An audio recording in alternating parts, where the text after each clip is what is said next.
Hello and welcome back to the HYPE Bulletin, hosted by yours truly, Ralph Mentor.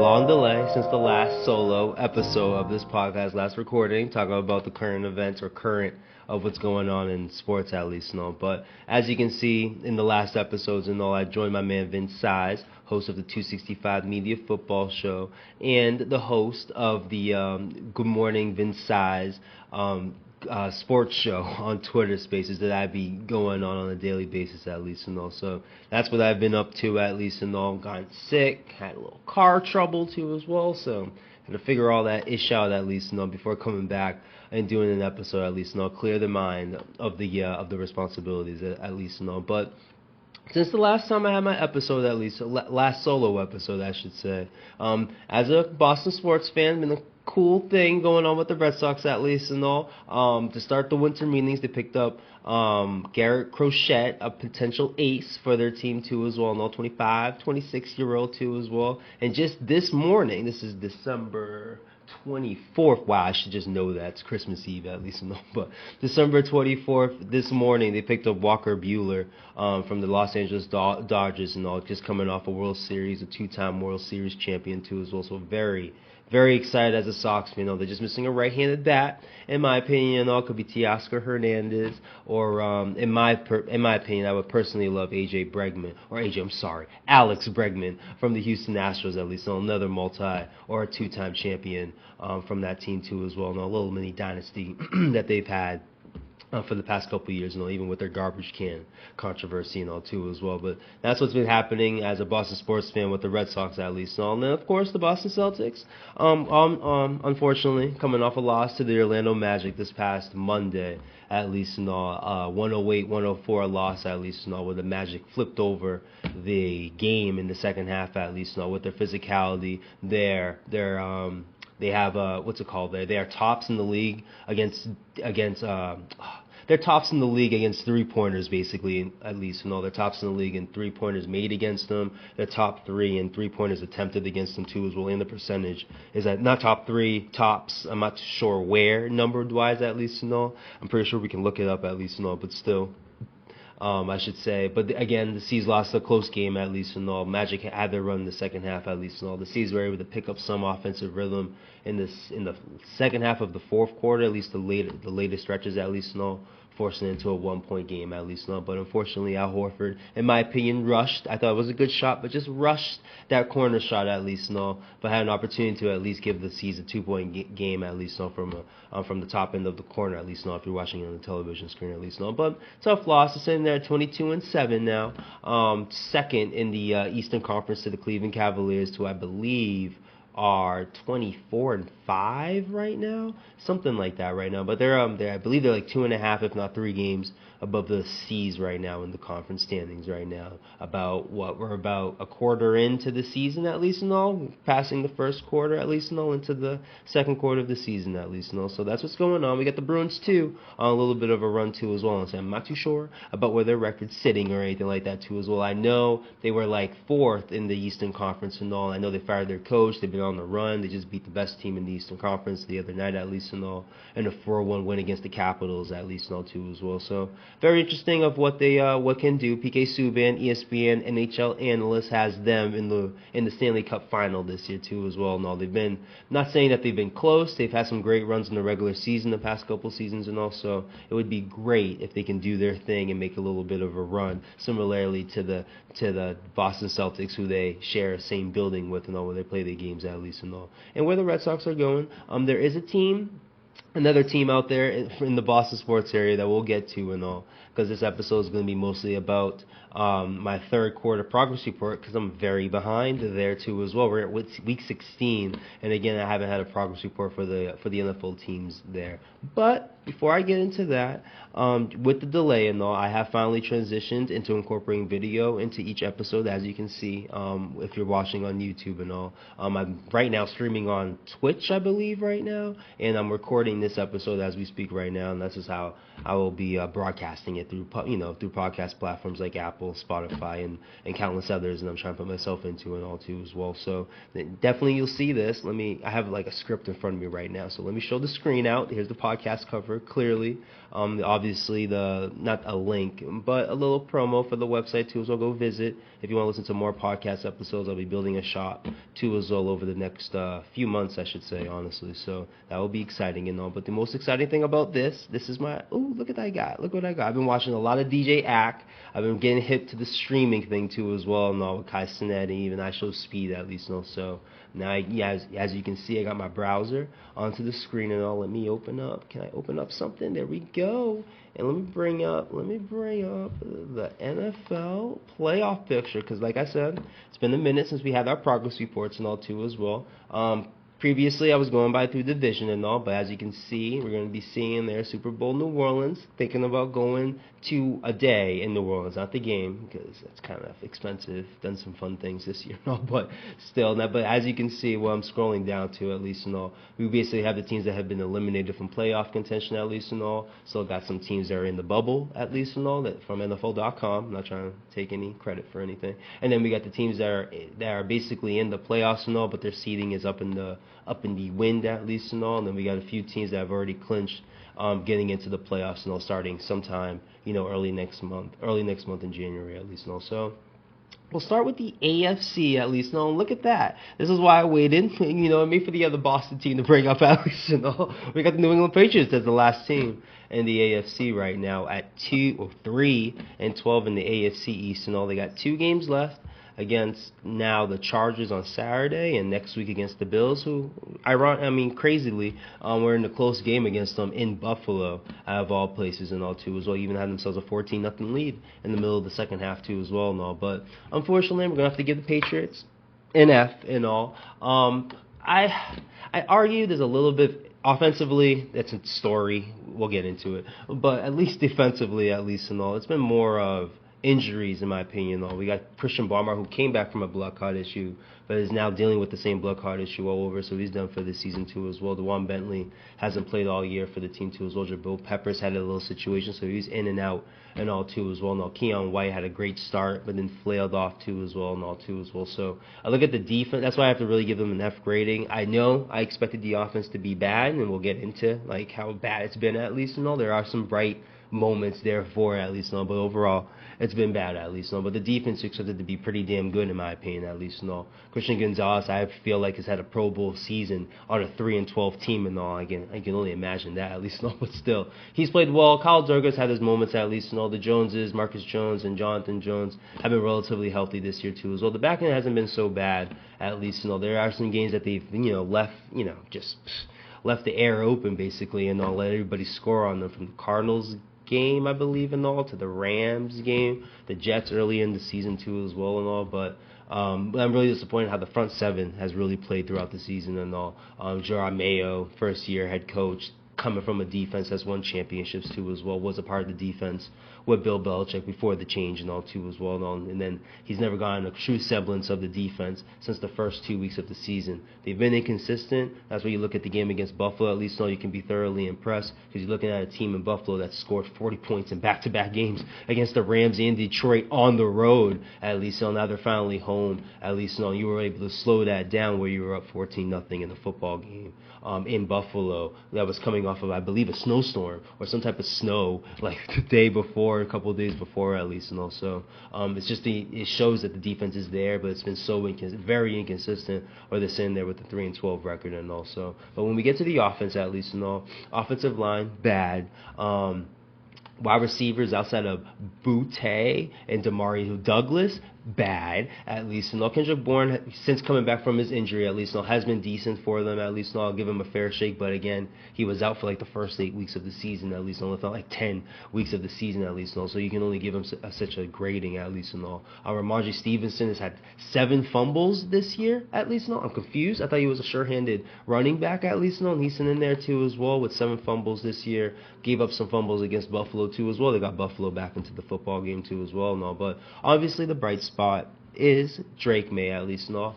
I'm not going to say he's played great. We have some offensive rookie quarterbacks, at least and all. Yeah, I just said we have some rookie quarterbacks in the league, at least. That have looked better than Drake May and all. We got obviously Jaden Daniels. We got Bo Nix in the conversation. And even though the Bears are sitting there right next, right. Let me get the mouse.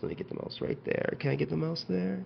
Looking at the screen. See, the Bears are right there with the Patriots, very perpendicular and all too as well. But I feel like Caleb Williams has been dealing with some other organizational issues, and we'll definitely get into it and all. But I just again, Drake May hasn't looked great in every game. He's got an interception in 7 straight games too as well. I was hoping that can get cut down throughout the season and all. I liked it to start because it shows that he has a little swag, shows that he's willing to gunsling a little bit. There's nothing wrong with that, but the balance is pretty all over the place when you got 7 straight games with an interception, at least and all. It's Jalen Hurts type of things, and that's the type of stuff I make fun of and all with that quarterback, at least and all. But still, I'm not. It's not something I'm excited about. He's doing something that Bledsoe did too as well with the interceptions and with his first just similar thing with the interceptions and all. I think Bledsoe did he had a similar streak with interceptions through the first through 97 and all. This is a year after they went to the Super Bowl, at least and all. So that's something you want him to knock off, at least and all. I get the talent is not there, so it's very hard to grade him thinking that he's unable, even though in college there is some there are some games out there that he has some wild moments, at least and all. But the reason why I will give him a plus on that, because with the same college critique about him, he had terrible feet, at least and all too as well. And we're seeing more terrible feet from Caleb Williams than Drake May, at least and all. And I have to give the Patriots coaching staff credit there, at least and all. They did for Drake May that the coaching staff in Chicago never did for Caleb Williams to begin the season, at least and all. And again, we'll get deeper into that. But at the end, I have to give the Patriots enough grading. Not something that I'm excited to say about a Boston sports team, at least and all. But I do think it's warranted for them too as well. They are sitting there as the number 2 spot in for the draft, at least and all. Obviously, with Drake May, you don't need a quarterback, at least and all. So hopefully they trade the pick, get some type of semblance of picks, at least and all, and are able to do my own Stephen A thing with the fluid thing, but add to their roster, at least with talent, at least young talent, especially on the offensive line, at least. But enough time with the Patriots. We got the Raiders next. In the AFC is on the screen. Yeah, we got the Raiders next at 3-12. Another team that's going to get an F grading too as well. Most of these teams that are eliminated are going to be in the F grading, at least too as well. I don't know about the NFC yet, so we'll have fun with that eventually, But in the AFC, again, the Raiders have an F grading. As a Boston sports fan, I had a lot for the Patriots, at least, but for the Raiders, I don't got much, at least, They kind of messed up their draft situation by winning against the Jaguars, at least, and I get it. It's very easy to beat the Jaguars right now. They make it very easy to win football games, at least, This team should be so much better, in my opinion, even with the injury to Trevor Lawrence, at least, But let me digress and back to the Raiders, at least, I don't see any type of change for them and all. We saw Josh Jacobs, a former Raider last year, go to the Packers and put that Packers team into a great position to go to the Super Bowl this year too as well. Devontae Adams left in the middle of the season. There is a bright spot in Brock Bowers and all, a guy I would argue that should be in the top 3 offensive rookie candidates, at least and all too as well. I think he's had that great of a year for them. It's just been awful for them and all too as well. But defensively, you thought this is where it was supposed to be their strength this year. They had a good start this year. They even beat the Ravens, I think in Baltimore too as well and all earlier this year. They had their moment and all, but it has flailed out and all. Obviously, the quarterback position, Antonio Pierce is looked at suspectly in my eyes because of just who he has as offensive coordinator, Luke Getsy, at least and all. And it's not his fault. It's a first-time head coach coming off from interim status, at least and all. And now he's coming in similar to Gerard Mayo and all. Not as many plugs and all. You got to settle for scraps, at least and all, especially at the offensive coordinator position and all too as well. I don't think it's helped their offense at all, where Devontae wanted out, weeks before the trade deadline, at least and all. So definitely enough grading. I would hope they can put themselves in the position to get the number 1 or number 2 pick, so they have the option of getting Shedeur Sanders or Cam Ward, at least and all. Preferably for me, Shedeur Sanders, at least and all. But we'll see. I see that they have the Saints next, who don't make it easy to lose football games, at least and all. And let me look at the other other game for the Raiders and all for the end of the season. The Chargers, at least, who are going to be fighting to keep their playoff spot. What they, what they currently have, I should say, right now. So, Raiders and F grading. Titans, disappointing F grading that I'll give you, honestly. I didn't have high expectations for them this year. You can even go back to my early predictions about this year. I had no high expectations for the Titans, at least and all. But there was a lot of noise there in which I understood. They made a signing for Tony Pollard. They made a signing for Jarius Sneed from the champion Kansas City Chiefs, at least and all, last season. So I totally understood it, at least and all. Look at the quarterback on his Heinz commercials, at least and all. Will Levis, he wasn't great. This year he was terrible. Probably the worst quarterback in football. I had the 32 starting quarterbacks to begin the season, at least and all, too. So he's got some great memes. This is why I'm excited to be showing this out during my episodes, at least and all, because I'm going to show you some stuff that Will Levis has done this year. I'm hoping that Twitter can help me out and find them out real quick. I'm not trying to sit here and search for ish, at least and all, but I do think this stuff is pretty funny. I do think. Let's see. Do we have it? Bear my computer. Maybe moving just a little slow. Let's see what we got. Yeah, there's Will Levis with an interception right there. There's something so much better than this, but I don't know if I'm going to be able to find it. It happened. Oh, this could be it. Yeah. Right into his lap. Yeah. Right there. Yeah. You cannot. Yep. Look at that. Did you see that? Let's bring it back. Yeah. Look at that. I'm turning the volume off because of copyright infringement. I'm not sure how that works yet, so I'm just gonna keep it off for now and just show you. You know what I mean? I don't think there's anything wrong showing off a thing on Twitter, at least and all, too, as well. So, but look at this guy. Look at that. I'm pointing right there. Well, Levis is top 5 in what's it called, circus-ish, at least and all, too, as well, clownish shit, if you want to go that deep, at least and all, but yeah, he's been probably the worst quarterback in football this year, at least. Levis just falls right into his copyright infringement. I'm worried, but yeah, I think he's been by far the worst quarterback in football this year. There are candidates out there, but I think it's been Will Levis, at least, and it hasn't helped. And even the Calvin Ridley pickup too, as well, who the Pats actually had their sights on, at least, but the Titans overpaid and brought him in too, as well. And also, this was an organization that was expecting to make some noise, at least, and they completely went the opposite route. Like the Raiders, at least, where I mentioned I hope they put themselves in the position to get a top pick. I don't think the Titans are that type of football team. I do think they go into the free agency market and overpay for a quarterback, at least. We got Kirk Cousins, who got benched with the Falcons. We got Sam Darnold, who's going to earn himself some money after a season he's having. We'll get to him, too, as well. And there's another quarterback I'm just sleeping on right now. We could put Aaron Rodgers in the mix too, as well, and all, but I do expect them to go into free agency and find their quarterback this year, similarly what the Falcons did with Kirk Cousins, at least. Now, will it work with Sam Darnold? Maybe. With those other quarterbacks I mentioned, especially those 2 older quarterbacks that's coming off Achilles injuries, I question it. Big question, at least. But I wouldn't, with Aaron Rodgers and the way he's looked at the second half of the season, I wouldn't mind it for the Titans to do something like that, at least and all. But they'll be interesting going forward, at least and all. Jaguars again, and they're a team with an F, at least and all. Now, this is like a Titans team that bought talent going into the season. The Jaguars have been building talent over the past 3 to 4 years. We're talking about Trayvon Walker, Travis Etienne, who else? Josh Hines Allen, at least obviously Trevor Lawrence, at least too, as well. I think Evan Ingram is a young tight end in there too, who hasn't been able to stay healthy from what I recollect, at least too, as well. But another team full of talent in an open division where the Texans are barely won that division, at least with a 9-6 record and all, because we got 2 teams that are in that division that's sitting there 3-12 and all, and you can argue they got some pretty damn good talent on their team, at least and all.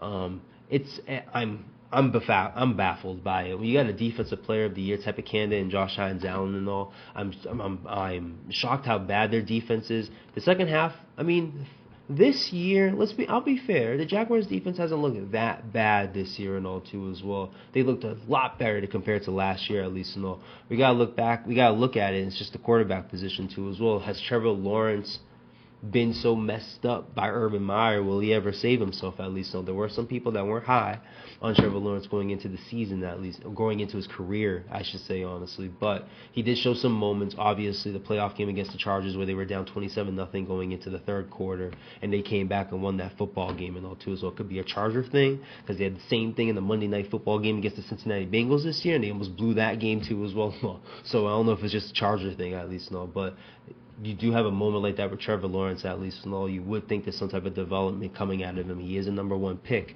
coming out of Clemson, where he was a national champion too as well, and all. Got Deshaun Watson looking the way he looked after the way, looking the way he looks now. But before, he looked very damn good with the Houston Texans coming off his championship run with Clemson too as well. You would think something similar, I'm not saying the exact same thing, but at least something similar coming out of Trevor Lawrence. And also, it's a big question what they do. The coach was supposed to help the whole quarterback thing, and Doug Peterson is looking a shell from himself to how he looked at least in Philly with Nick Foles and Carson Wentz and all, and especially Carson Wentz and all, and guy's a backup quarterback and all too as well. So, big mess there with the Jaguars. I do expect a coaching change at least and all. I think it'd be a bad idea at least also. I hope it doesn't happen. I feel you got nowhere to go. You gave Trevor Lawrence the money. You got to hope Trevor Lawrence turns into some type of quarterback. If not Sam Darnold or Baker Mayfield, that's at least you expect them to be a high tier quarterback. That may never happen, but you're hoping that at least he get out from a tier D, from what I was talking about in the stream earlier, to at least a tier B type of quarterback and all moving forward and all. So we got the Browns, and then that's another F situation too as well. And all, so it's not high things to say about a team like that too as well. Put their money into Deshaun Watson. Deshaun Watson gets hurt. I think he tore his Achilles midway through the season, if not before the midway point of the season that happened and all. They showed a little bit more promise with Jameis Winston and all, but you can argue, even a guy like Andrew Jones, my buddy there too as well, will even argue their offensive line finally came back after Deshaun Watson got hurt and all, which is a fair point. So that's why Jameis Winston against the Ravens and the Steelers, and I think there's another game there, but these are the Cleveland Browns right now. So, but again, injuries to their offensive line probably derailed their season offensively to start the season. The defense has always showed out, at least maybe not as good as they were last year and all, but at least their offense found some stability last year where they were able to take advantage of their good defense and get into the playoffs and all. This year they've shown nothing offensively, at least and all. Nick Chubb got hurt again, I believe. Let me double check it. I think he got hurt again. I'm not 100% certain. Let me just check. Yeah, he got a foot injury. Yeah, you know what I mean? So he got hurt. He came back from a torn ACL, torn PCL, a torn MCL. Dude just, basically just shredded his knee. Came back this year and all, and had a foot injury and all. I'm shocked. Nick Chubb is a legit-looking dude, at least and all. Pause. But, I'm not too surprised that he did come back. It isn't normal, at least and all. Not everyone's Adrian Peterson, at least and all. And, again, Nick Chubb was dealing with a PCL tear and an MCL tear and all. We're looking at the running backs that switch teams and how dope they are. Nick Chubb is in that class, at least and all. I'm hoping he's able to figure it out, at least and all. But again, nothing offensively and all.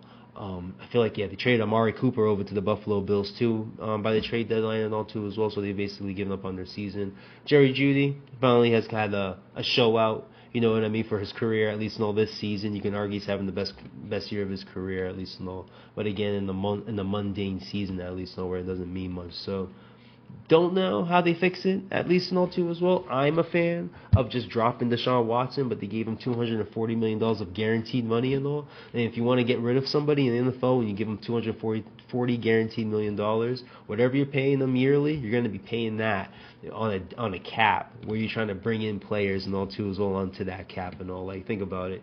If the Cleveland Browns if the full cap is $102 million and all, then they cap out at 80 with their whole roster, at least and all. If they release Deshaun Watson, they got to pay him at least $30 to $40 million at least and all that year, and that would get them over the cap and all too as well. So that would force them to change their roster up, it would force them to release players at least and all. So it's just not a situation you want to be, at least and all. They got to wait for a clause to waive him out, at least and all. I'm pretty sure there's some type of injury clause. So if he gets hurt again, they probably get themselves scot-free, at least not. But again, When you look at a lot of these NFL teams, the quarterback is the issue and all. It's another team that has a quarterback issue, at least, and also they got, it's just how do they develop out of it?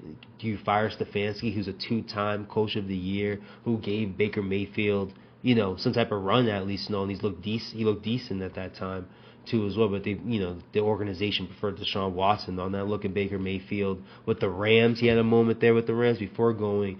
He went to the Carolina Panthers first, didn't work out there. Went to the Rams in the middle of a season, I think in 22 at least, because he went to the he was able to get to the Buccaneers in 23 after Brady retired. If I got my years right, at least, all just recollection here. But still, he's gone off and he's won a playoff game at least, and sitting there in the dual playoff game against the Detroit Lions last year. And you can argue if it weren't for the injuries this year for the Bucs, who are still in the hunt, to make the playoffs this year at least, and all.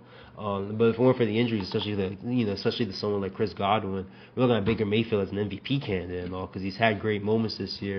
And out of the two teams that beat the Detroit Lions this year was the Buccaneers earlier this season in Detroit and all, again to the point of them giving him a tough game in the playoffs last year in Detroit at Ford Field. They did it again this year and actually won that football game and all too as well. So that's why the Browns get enough grading. They got a lot to figure out with the quarterback at least and all. And now apparently Myles Garrett is throwing things out in the wind that he's willing to leave at least and all if things ain't planned right and all. And with the Browns, nothing is planned right. So I would expect them to leave this offseason too as well and all. So it'd be very interesting. I'd even replace a guy like that going into next year and also. And for the last of the eliminated teams, another F grading for the New York Jets and all too as well. It's funny that they're the last, at least, and all with the row up, at least. It's funny how that played out. So because with them, at least when we look at the eliminated teams, at least, so I had expectations for the Jets and the Jaguars to be a 7, a wild card team, a 7 seed, 6 seed, at least and all, a 10-7 type of team at least and all. And it's very disappointing where they're sitting at least and all. Now, this team doesn't have a quarterback problem, even though Aaron Rodgers hasn't looked good throughout the season at least and all. He's had his moments at least and all. That's why I grade him as a C overall at least and all throughout the year, because he's shown out at least and all a bit. I'm not trying to say he's shown out a lot, but he's shown out a bit more in the second half of the season compared to the first half of the season and all, where he kind of dudded out for a moment at least and all. You can argue that maybe the Achilles injury is probably what slowed him down the beginning part of the season, and he was able to build up on the second half of the season and all. But there's a whole lot more going on and all. I'll give Andrew Jones, again, my buddy there, credit on what he's saying about Woody Johnson. You don't fire the coach 5 games into the season at least, you let it play out and all too as well. I think that's what ruined their season at least and all too as well. The fact that they fired their coach 5 games in. He was a defensive guy. Excuse me, I knew it was coming. But you fired your defensive coach 5 weeks in at least and all. Your defense goes into a rut for the next 4 weeks at least and all. Then you can argue if their defense showed up during these football games. They won a cool game against the Texans on the Thursday night at least, so they kind of get them out that schneid that they were dealing with at least. But again, you don't fire your coach 5 games into the season. It makes no sense at least, especially when you have high expectations at least and all. Or maybe you just had him on the hot seat the whole time when we just didn't know it at least and all.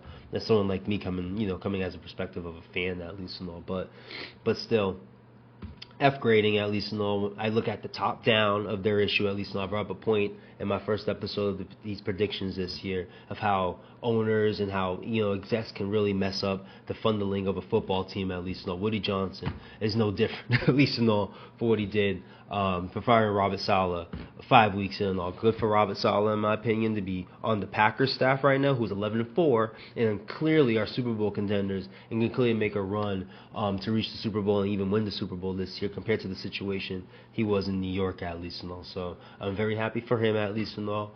As long as Woody Johnson's the top guy there, the Jets may just be this type of team forever at least and all too as well. Who knows? But for the time being, I definitely give him an F grading and all. Let's go to the NFC now and focus on the bad teams at least and all. Now I'll say here that this is not a complete F grading for each team in the NFC and all, which I'm surprised about, honestly. I have been an AFC advocate for the past 5 seasons at least and all about how better the AFC is. And mind you, the top 4 quarterbacks in the league are in the AFC at least and all, in my opinion at least and all too as well. So, but I have to give the NFC a shit ton of more credit this year. It's been the more competitive conference this year and all too as well. And And yeah, I don't think with these eliminated teams it's going to be a complete F for everybody and all. The last team there is definitely not going to be an F, which I'm surprised to say at least, because I really do like how they're finishing off their season and all. If they had their quarterback playing, maybe they're in contention the whole time at least and all. And they just had a typical bad start and all, but we'll save them for last. The Giants, we all know that's an F. It's an organizational issue. Saquon Barkley should have been the guy. You don't sit there and give Daniel Jones the money. Come on. And then you sit there wrestling with yourself. Should we give Saquon Barkley the money and all? That's why that man is, under 300 yards away from passing Eric Dickerson's record and all with 2 games left in the season at least and all. That's why you get that. That's why Daniel Penny, at least, Daniel Jones, at least, looked as bad as he looked this year, and you had no choice but to cut him. Well, not cut him, bench him. He asked for the cut, at least, and all, too, as well, because they had him playing safety at practice and all, too, as well. So they were definitely trying to get under his skin and all, and they succeeded. And all. Now he's sitting there, I believe, as the backup of the Minnesota Vikings, if not their third quarterback or something like that with the Minnesota Vikings and all. But a complete mess, at least, and all. What is it? What was it, Gettleman that drafted Daniel Jones and all, that created all this mess and all? I don't even know who the GM is there over there right now, at least, and all. But thanks for them of drafting Malik Neighbors. That is their lone bright spot, at least, and all. Their defensive players aren't bad, at least, and all. The defense has showed out this year too as well, and all. They've been in some interesting games defensively, at least, and all. So I'm kind of curious how this defense will play against the Philadelphia Eagles on Week 18 and all. But let me digress, at least, and all. They still get the F grading, at least, and all, too, as well. But I will grant them that the defense, you got Dexter Lawrence there. You obviously got Thibodeau there. They signed Brian Burns last year, too, as well. They don't have a bad front seven, at least, and all. The back end, there's another story, at least, and all. But still, they have a good front seven and all. And they drafted Malik Neighbors, at least, and all. So they got those bright spots and all. A team that hopes, that I would hope, that they should hope. I think, yeah, they are the number 1 team overall this year, and also they should be there, even though I have high hopes of them being the Eagles in Week 18 and all, but that is obviously a wish upon a dream, honestly, too, as well. It's not a reality thing right now, even though they did do it last year. But again, it is a reality. It is a dream. It is not a reality. At least so that they can really beat the Eagles, when the Eagles are probably going to need that football game the last week of the season and all. But F grading and all. Now here we go to a team where they are eliminated, but I'm not going to give them an F grading and all. I'll actually give the Panthers a D grading and all, too, as well. They have come out in the second half, and I think they've actually looked like a football team this year and all, too, as well. They've actually helped me out by thinking that maybe they would be better than the Saints this year, too, as well. And all. It's pretty damn cool. Look at that. I keep pointing, but yeah, I'm pointing out the monitor, but they're pretty damn close, honestly, too, as well. And all. But the second half of this season, Bryce Young has looked awesome and all. I didn't get to see the highlights of their game against the Cardinals, but they were going back and forth and all. I believe the Panthers even had themselves a big lead before the Cardinals came back and made it a football game until Hubbard ran it in for a touchdown to end the game, at least. No, but again, I didn't get to see the highlights of how Bryce Young and Kyler Murray were going up and down the field, at least. No, but Bryce has looked impressive. I was watching the Eagles game. When they were facing them, at least in Philly, at least and he threw the ball on pause to get the touchdown, at least but I don't even know the guy's name and all, because he dropped the ball. But number 17 there dropped the ball in the end zone, unfortunately, and it would have been a game lead, not game winning, but at least a go ahead touchdown with like a minute and change left for the Eagles to go down. And I think it would have been a touchdown where they didn't. I think it would have been a touchdown where the situation would have forced Philly to get a touchdown more than settle for a field goal to win the game, at least, and also. But they looked great in the second half, at least. So they almost had the Chiefs too as well early in the season too as well. Honestly, they have looked so much better than how they looked in the first half of the season and all. You can give credit to the Red Rocket and Andy Dalton, honestly, because he changed their fortunes when they put him in, at least. Bryce Young has now come back in, and he's looked like how he looked in Alabama more than how he was looking for his first season, at least, too, as well. So you can argue, I would definitely argue that coaching Canales, what he did with Baker Mayfield and Tampa Bay last year, seems to be working this year, honestly, too, as well. Steve Tepper don't look so stupid all of a sudden, too, as well. And also, I really like how the second half of the season has looked. That's why I'll sit there and give him a D grading and all. I think out of all the teams I've mentioned in the eliminated category, the Panthers are so far in the best position right now. now too as well, with the quarterback playing better, in a position to be in the high end of the draft at least. No, they should have money to spend at least too as well. They could, in a division that just where nobody just wants to own it at least. Even the Buccaneers have been the team of the division, but they've barely gone that. They barely won with like 9-8, 10-7. You know what I mean? They have some mediocre records at least. We're running into it all over again with the Falcons and the Buccaneers battling for the spot at 9-6 records right now. So they're really close of a move away moves away, I should say, honestly, of being not a serious contender, but a playoff contender at least. Look what the Commanders have done this season to change things. Honestly, look what the Broncos have done too as well, the Chargers too as well. The Panthers are no far off from a situation like that if they make the right moves in the off season. And also, I really have to give. I'm shocked to give them that, but I'm definitely got to give a D grading for the Panthers, especially how they've been playing in the second half at least and all. The Bears get the F at least and all too as well. I was never a fan of giving up on Fields. I thought you should have just built around Fields at least, because the Bears just don't know what they're doing around the quarterback position.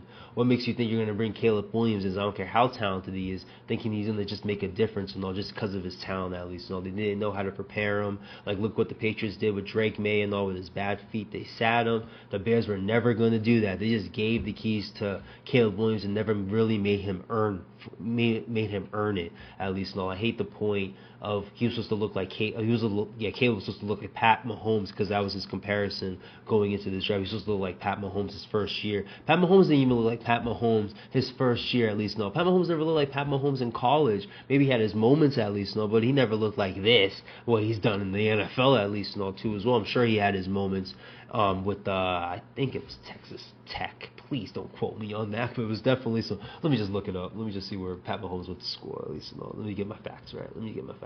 College, yeah. Where do you got?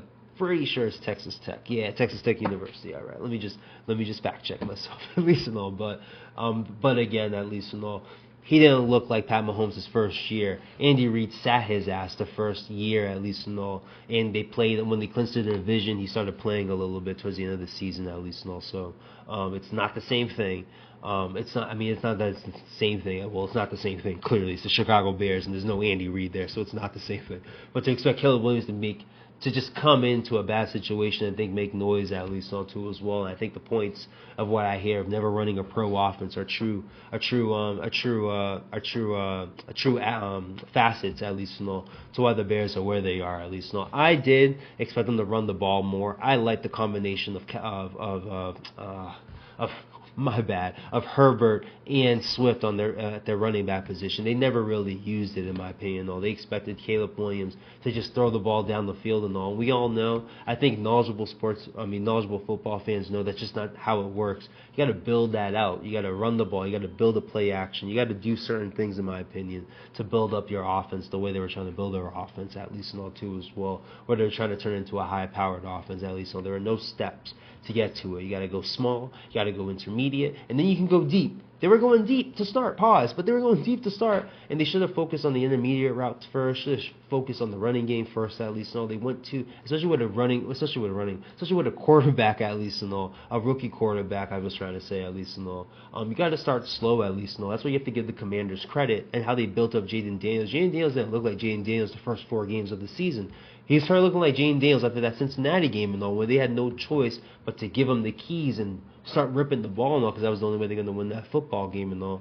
The Bears expected Caleb Williams to do that. They've knocked his development down. They've knocked his progression down, in my opinion. And the way I was talking about Trevor Lawrence, if they don't build him up right next year, he's going to be in the same trajectory no matter how talented he is, because he's going to be behind study-wise, at least. No, they didn't study him up going into this year and all. That's why he looks as bad as he looks. Is it over for him? Obviously not. When you got Sam Darnold, Geno Smith, Baker Mayfield, all top pick quarterbacks, pick top 10 in their draft, at least, their respective drafts, at least, it's completely not over for Caleb Williams, at least. Even Jared Goff found the second reprisal up in Detroit too as well, and all. So it's not over, but you are disappointed. I'm disappointed in the organization and how they set things up for Caleb Williams and all. It shouldn't be a surprise. They couldn't even help Justin Fields out and all too as well, who showed out some games too as well throughout his career with the Bears and all too as well. So clearly enough for me. Obviously it's all about Caleb. Can they build out Caleb? I don't trust them, But if they can do that, that's all they need. They got a defense there. They got the weapons there. The O-line probably does need some help at least, no. But still, if your quarterback is as good as he's supposed to, it shouldn't be so much of a turn at least, no. And I still put that on them to understand we're going to have a bad O-line. Let's prepare Caleb Williams differently. Similarly to what the Patriots did with a bad O-line and a kid that has no good feet at least, no. Let's sit him down. Let's study him up at least, no. The Bears did nothing like that for Caleb, and unfortunately he's going to be behind at that point, and we'll see how far he can get himself out of it. It's going to take a lot to some people's point at least, are you going to be willing to work for it? And I think it's a fair question at least, for a guy. When you look at his come up at least, from his high school days, I believe in the DMV area, to his time in Oklahoma, honestly, and obviously his Heisman time with USC, at least, things have come easy for him. With Chicago and the NFL, obviously, it's not going to come easy. It's something you're going to have to work your way out of it, at least, also. But I believe the organization is an organizational fail at the end of it, and that's why I give the Bears the F, at least, Saints, F, especially the way they started the season, at least. This is a team that scored 40 points, I think, in their first 2 games, at least, and it just went pew like that quickly, at least. I think in the game against the Eagles, where I expected them to score like 30 points, at least, it was going to be an up and down type of football game. And no team scored 20 points in that football game. And the Saints offense hasn't been the same since. Chris Olave's out for the season. Kamara, I believe is out for the season. Carr, I think, should be out for the season, but he could be back this week or next week at least, for his, I think, concussion injury from jumping up in the air and hoping he can get himself a first down against the Giants at least, But clearly an F team at least, I just think I think this is a team that's been avoiding the rebuild over the past couple of years and all. They've kept the team from the Payton years, from the Cam Jordans, from the Camaras, obviously, too, as well. Michael Thomas before finally, they've had he or the team, if not mutual, had to let things go at least, too, as well. But they've been holding the remnants of that team at least, for as long as they could at least. This team was successful still over the past couple of years at least. That's not the past couple of years. Let me not say that, but the past few years at least. They've had resonance of making noise in the NFC South at least. We take out the past couple of years, this year and last year at least, too, as well. Even against the Tampa Bay Buccaneers with Tom Brady and all, they were the division team that would give those Buccaneer teams fits at least for the time Tom Brady was there at least. So it's just those remnants of those teams. They haven't done that full rebuild yet with the firing of Dennis Allen and all, and now they don't have a coach going into next year at least. I finally expected at least I expect them to do this full rebuild, not clean house, but just the remnants of the Cam Jordans at least. Who's I think his whole career has been there at least and all. I'm pretty sure he's built a community down there too as well. So it's not an up and gone type of situation. But I do think they got to consider getting just rebuilding the whole team at least. Getting rid of what was basically the 06 team that won the championship, that remnants of that team, and building something new in New Orleans at least. But from the start that they had this year at least, you would think they would have been in better contention for the South at least. That's not going to take a strong record to get there at least. The fact that they're 5-10 and way out of it and all, I do give them enough grading. Again, injuries are part of why they are where they are, but I think because of their start, I expected them to stay at least 500 at least, just make some noise throughout the season at least, but I'm going to have to sit there and give them enough grading. We got the Niners now. Injuries, I'll be real with this team, so that's why I'll give them a D grading at least too as well. They're still sitting there at 6-9 and all too as well. Injuries, injuries obviously to their defense and offense. Christian McCaffrey hasn't been healthy. Ayuk out for the year at least. Deebo Samuel has been in and out of the lineup. Jordan Mason, who is the replacement of Christian McCaffrey, got hurt too as well. I think he's out for the year too as well and all. They didn't have Greenlaw the whole year and all. Nick Bosa has been in and out for them too, or Joey Bosa, has been in and out for them too as well. They've just been hampered with injuries, and I think the ultimate injury for them was Jake Moody in the football game, where they had a chance to really just have control of the football game, but they didn't have a kicker on the field, had to go for it on fourth down a couple times, obviously didn't convert it. I think it was the game, no, I was going to say the game against the Cardinals and all, but they had a lead in that game too as well, and the Cardinals came back and all in that game. I think Moody missed a kick in that one, if I can't remember correctly, but still, they've been hampered with injuries at least. We all know their pedigree as football fans at least, and as people that even casual fans that have seen the playoffs throughout the years. The Niners have always been there and all. I do give them a hiccup year, honestly, for the past 4 years of being in the NFC Championship, I guess, basically, and all. And if not 2 out of those years, they're in the Super Bowl at least, and all. So they had that year where injuries hurt them and all. I don't think they need to do a rebuild. Just need to renovate a little bit at least, and all. Add some more young talent to their older guys at least, or maybe add one crazy. You got Myles Garrett, who's going to be wanting to leave Cleveland at least, and all. That'd be a sexy place for him to go at least, and all. And for the 49ers to revamp, they were trying to revamp with Chase Young, and didn't really work out with him. He ended up going to New Orleans and all. Ironically, at least, all with this conversation at least, and all. But still, I think they're a big move like that away. Christian McCaffrey comes back healthy. Ayuk comes back healthy. They're back in contention and making noise all over in the NFC at least. So I don't want to give them too bad of a grading. It's just injuries that really hampered their year at least. I wouldn't mind giving them a C minus honestly too as well, honestly, because injuries really derailed them, and they're still sitting there at 6-9 all from a division that doesn't want to be won easily too as well. If injuries didn't derail them so much, they would have been right there still for the division and all. So that's why I'll give them a D grading. C minus. C minus if I wanted to be fair, because I think I'm shocked I'm giving the Niners fairism, but I do think injuries, it's a fair reason why they are sitting where they're sitting with the injuries at least. And all the Cardinals, again, I'll give this team a C, honestly, too, as well. They are eliminated, but they are sitting there at 7-8 and all, too, as well. They showed out Kyler Murray inconsistent this year, too, as well. So I guess their big question now is going to be their quarterback, at least, all, too, as well. Can you trust him and all? Jonathan Gannon's defense has been inconsistent. I expected it just to be better this year based on what they did last year, at least, and all. I thought they would step up a bit and all, but I felt like they stayed the same, at least, and all. So that's why I'll give them the C grading, at least, and all. The reason why I like this team a lot, I think they got the best tight end in football going into next year with Trey McBride and all. I've seen his numbers. It's going to be a crazy thing if he doesn't get a touchdown this year, apparently, too, as well. I think he's like 200 yards away from having the most yards at the tight end position and even the most catches at the tight end position and not have a touchdown and all, too, as well. And that's where Kyler Murray is a big question and all, too, as well. Marvin Harrison, who's supposed to be the better wide receiver and all. I mentioned Malik Neighbors with the Giants.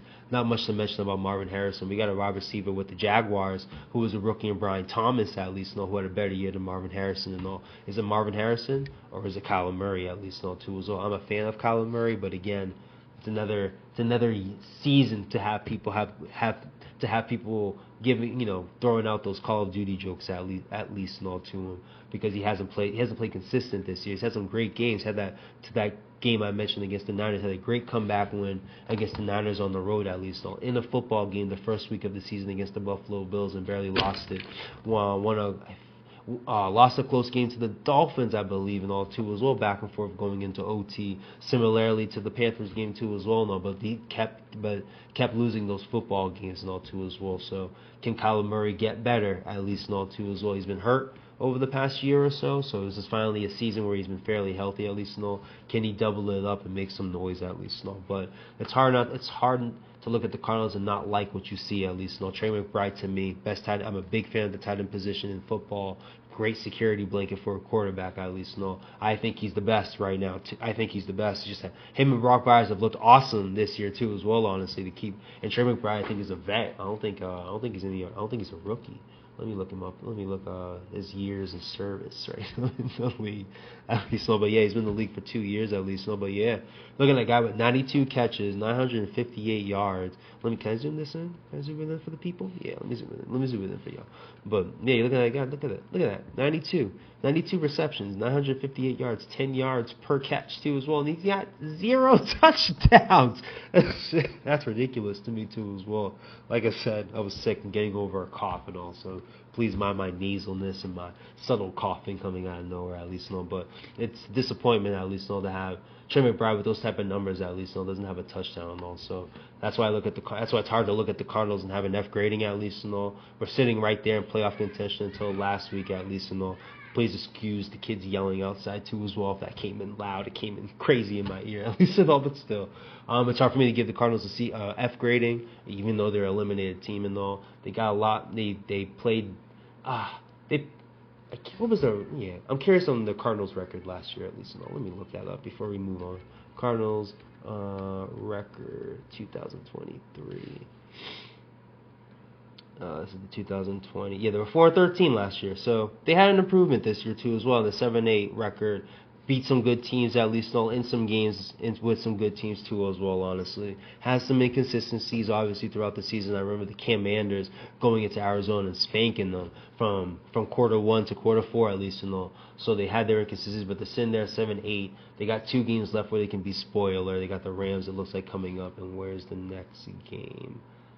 Let me see if it comes up smoothly for me. You got the Rams and the Niners coming up. 2 winnable games for them this year too as well, because of their division games too as well. Division games are always tougher than out of division or out of conference games at least and all, because you got teams that have been preparing for you all off season, and you see them twice a year at least and all. So they can still make some noise and make things harder for the Rams at least and all. I think the Seahawks are up there and up their tails for the division win at least and all. So that's why I'll give the Cardinals a fair C grading at least and all. I think they've played better, you know what I mean, than what they were supposed to. They played better than last year, honestly, too, as well. They've improved, you know what I mean. So it's hard for me to give them any type of flack, similarly to the Panthers and all, too, as well. When you look at these teams in the AFC all over again, when they eliminated, where have they improved, at least and all? We look at the Panthers and Bryce Young, at least and all. Adam Thielen recovering, finding the fountain of youth, I should say, all over again and all. And then the Cardinals, at least, guys like Trey McBride, Marvin Harrison's still there. The defense is, Jonathan Gannon's defense is showing out a little bit more better than last year, at least and all, just by the looks of their record, at least and all. It's a team that's on the upward trajectory, so that's why I can't give them an F rating, even though they're eliminated. I think it's a fair grading at C. And the Cowboys now, I'm surprised, because I think they're going to finish the season strong and all. But I think I'm going to give them a C- right now, too, as well, because you can argue if the quarterback is healthy, they're winning some football games, a little bit more football games, honestly, too, as well. And they're in some close games. They've had some impressive wins, especially this past, was this Monday night? Is this Monday night? Monday night? No, Sunday night, because the Packers blew out the Saints Monday night. That's why I can't remember what happened Monday night. But, excuse me, but again, they showed out a Bucs team that's trying to stay ahead of the course against the Falcons for the NFC South Division. They come out and basically owned the Buccaneers from quarter 1 to quarter 4. The Bucs were able to get back into the football game, at least. But had that fumble by Rashad White and all pulled by Deron Bland, at least, too, as well, for the Cowboys and all. They're sitting there 7-8. Have a great opportunity to be spoilers against the Eagles this week too as well. Their defense has played. I knocked Mike Zimmer to begin the season at least. Their defense has played better throughout the year and all. No pressurized situations and all. So I'll digress at least a little bit. But again, their defense has played better, especially when Micah Parsons has been back. They have played better at least and all. So I'm going to be fair with the Cowboys too as well, honestly. If they had their quarterback, they're probably making a little bit more noise just for a playoff, for a wild card spot. I'm not saying they're winning the division either, honestly. The Eagles have the talent to be tops of the division, even with my criticisms about them, at least and all. But the Cowboys sitting there 7-8 and all. They got their quarterback there. They beat the Steelers on the road. When Dak Prescott was healthy and all, the way they're playing defense better, at least and all. Who knows? CeeDee Lamb and Dak Prescott clearly have their connection too as well. They could have made some noise if Dak Prescott was healthy and all. So I'll be fair and give the Dallas Cowboys a C- honestly too as well, even as an eliminated team and all. So those are the teams that are eliminated from the league, from contention at least. I don't think when I do my final report card at least, I don't think I'll be mentioning these teams and all. I'll probably be mentioning the teams that made the playoffs and all, and then we'll get into we'll talk about the teams that barely missed the playoffs and the teams that made the playoffs and all. And then we'll get into the playoff conversations at least, with the matchups and all too as well. But all these teams are done, and now we can move on to the teams that are battling for playoff contention but are not in the playoffs yet too as well. We'll start with we'll go to the AFC again, and now we got the Cincinnati Bengals at 7-8. Surprisingly, again, I'm going to be giving them a C grading at least. No, their defense deserves an F though. But Burrow has been that dope this year too as well. Now we're talking about a guy who has scored 35 points, I think like 5 to 7 times, if not 5 to 8 times, and the man has a below 500 record in those games. And all. That's how bad the Cincinnati Bengals have been this year too as well. But let's look at Joe Burrow's numbers real quick, because they're kind of astonishing for a guy that's not in the playoffs right now, barely in and all. But look at this. This is ridiculous. Look at this. Almost a 70% clip. The man has thrown for 4,200 yards, 39 touchdowns, and 8 interceptions with a 108 passer rating. And I bet his QBR is just as good, too, as well, honestly. awesome year and all. Look at Jamar Chase right now. Look at Jamar Chase numbers right now. This man's chasing Randy Moss stats right now with the touchdowns at least. No, phone blowing up a little bit. But what we got here? Yeah, look at this guy. 1,500, 16 touchdowns too as well and all. These guys are having, offensively, obviously the Bengals are having a great year and all. Defensively, probably one of the worst defenses in football, at least and all too as well. So that's why them scoring 35 points hasn't mattered in these football games. There's a game against the Chiefs. I remember them scoring 35 plus points. They lost that game. I think they did this against the Steelers too as well. Let's look at the schedule. Let's just go ahead and just look at the Bengals schedule. They've scored like 35 points a bunch of times and they've lost. Let's look. See what we got here. Let's see what we got. The Pats only scored 10 points. Okay, I'm sorry. 25 points against the Chiefs. They lost. Scored 33 points against the Commanders. Lost. 34 points against the Panthers, finally won. 38 points against the against the Ravens, lost. What's another game? Scored 34 points against the Ravens again, lost. Scored 38 points against the Steelers, lost. It's crazy. So just a few games. I per usual, I over exaggerate at least, but I'm just trying to do the math real quick at least, I think it's only the Panther game, the Raider game. Yeah, the Panther game and the Raider game where they scored 30 points, and then now the Titans game where they scored 30 points and won. I have to put my ish in silent mode. I'm sorry for that. But, yeah, and then the other games at least, we have a game against the Steelers, 2 games against the Ravens at least and all.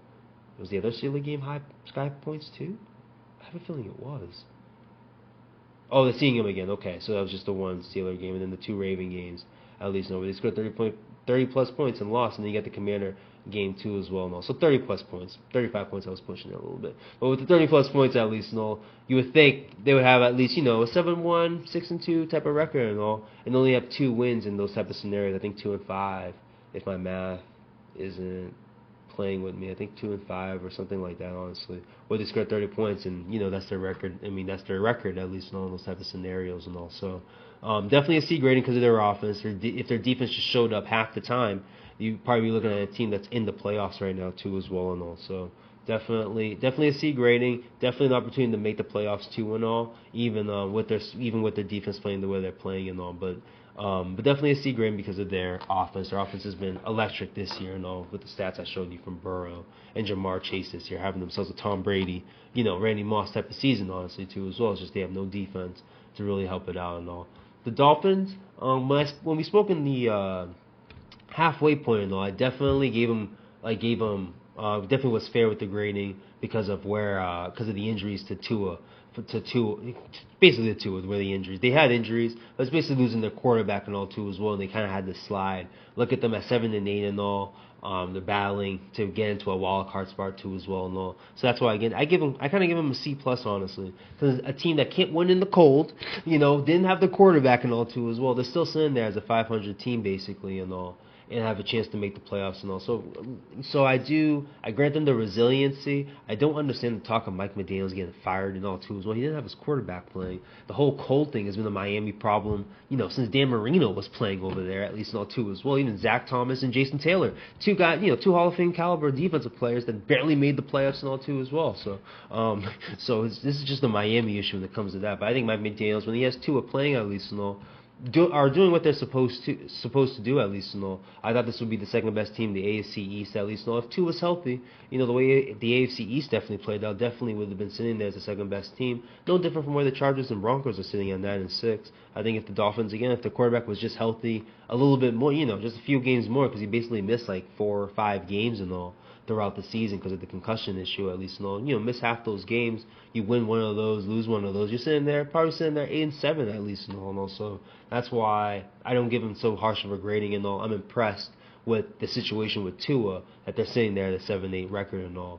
Well, who's a team that lost a quarterback and decided to go south at least and all? The Raiders at least and all, because of their good start and being the Ravens to start the season at least and all. They had their injuries to O'Connell at least and all. And you had Minshew, who's who's your favorite backup quarterback at least? No, they couldn't even keep it going at least. No, if not Minshew was the starter, something happened with him. They had O'Connell in there. Whatever happened there, but at least with the Dolphins losing your prize quarterback, the guy you gave all the money to at least, no, you're still able to tread water at least. No, he comes back.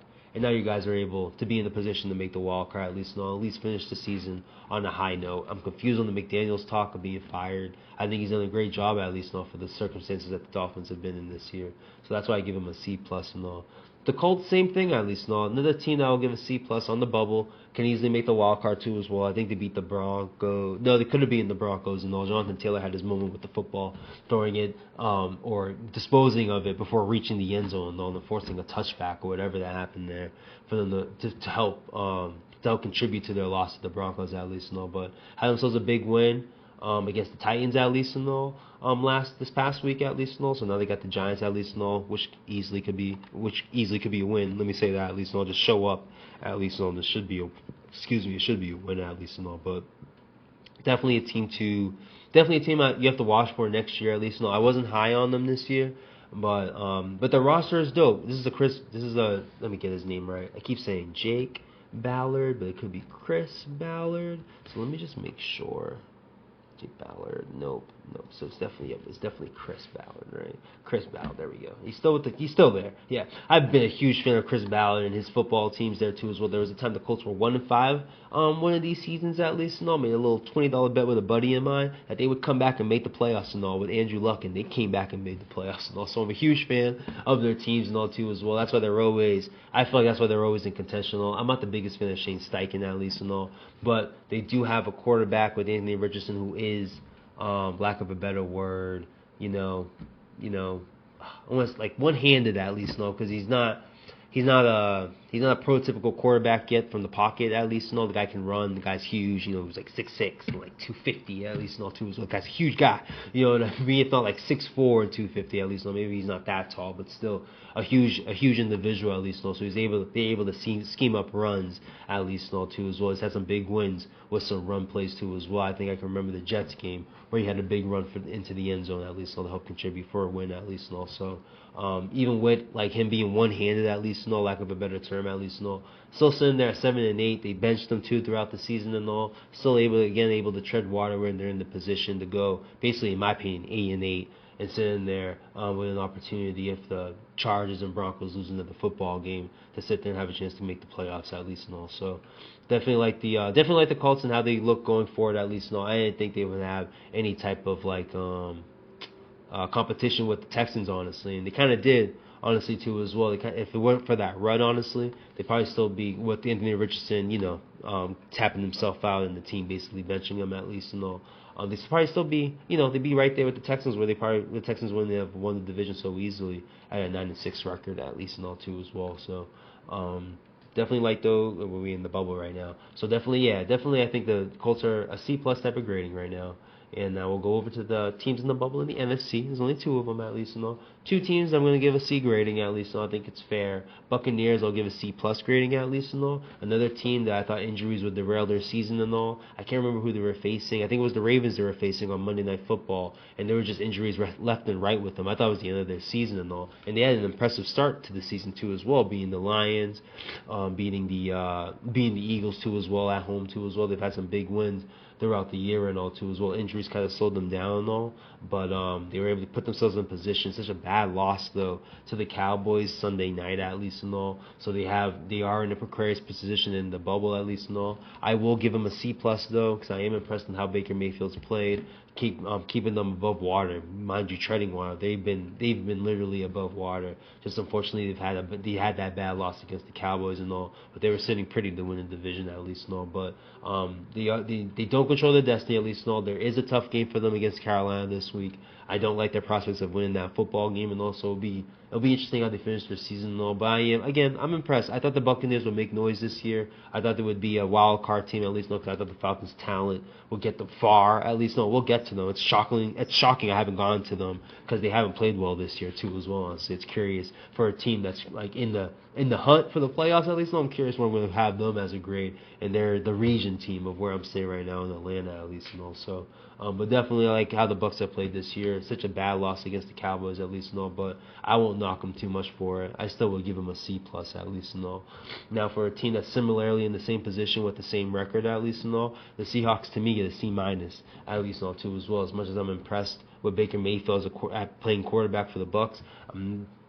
very disappointed in how Geno Smith is playing quarterback for the Seahawks and all too as well. This is a team that should be 10-7 in my opinion and all. You never should have lost to the Giants in my opinion, and they've had some close losses throughout the season where they easily could have won too as well with a play here and there. Looking at the game against the Vikings this past week, honestly, if Geno just took his time going down the field at least, maybe they had a chance to make a play, tie the game, maybe even take the lead honestly too as well. But he rushed a throw down the field, interception on the first play for a chance to go down the field at least. Game over at least. So I've been very disappointed the way Geno Smith has played for the Seahawks based off his year last year, where I argued halfway through the season you could put Geno Smith in the MVP conversation right now. But now you look at him right now too as well, you can argue he's been the reason that the Seahawks have not played well. They've been up and down. I've been calling them a Jekyll and Hyde type of team and all. They're high, they're low, they're high and low. I think Geno Smith has been the true contribution to that. Their defense has dealt with injuries, and they've been able to tread water, at least in all. Kenneth Walker, who was an offensive player of the year type of candidate and all too as well. You see these top end running backs do their thing this year. Kenneth Walker could have done the same thing this year, but he's dealt with a multitude of injuries. I'm not sure if it's just one injury or a multitude and all, but he's always been out from what I'm seeing at least and all.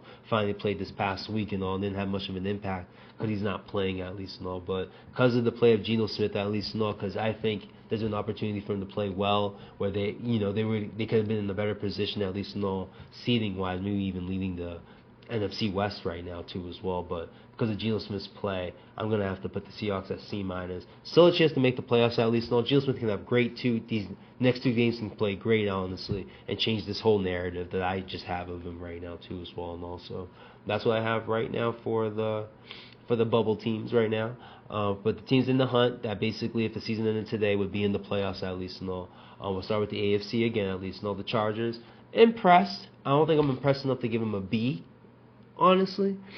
Their strength of schedule, yep, I'm going like college football terms now. But I'm not impressed with their schedule at least. No, I think they've run into some wins this year too as well. No, not their fault. They're sitting there at 9-6 and a chance to make the playoffs at least. No, but I can't grade them as a B team at least. No, when I'm seeing a lot of C out of them too as well. Jim Harbaugh has come in and done his thing at least. No, implemented a running scheme, more just not just a running game, to me a running scheme. And then obviously their defense has played pretty damn well this year too as well.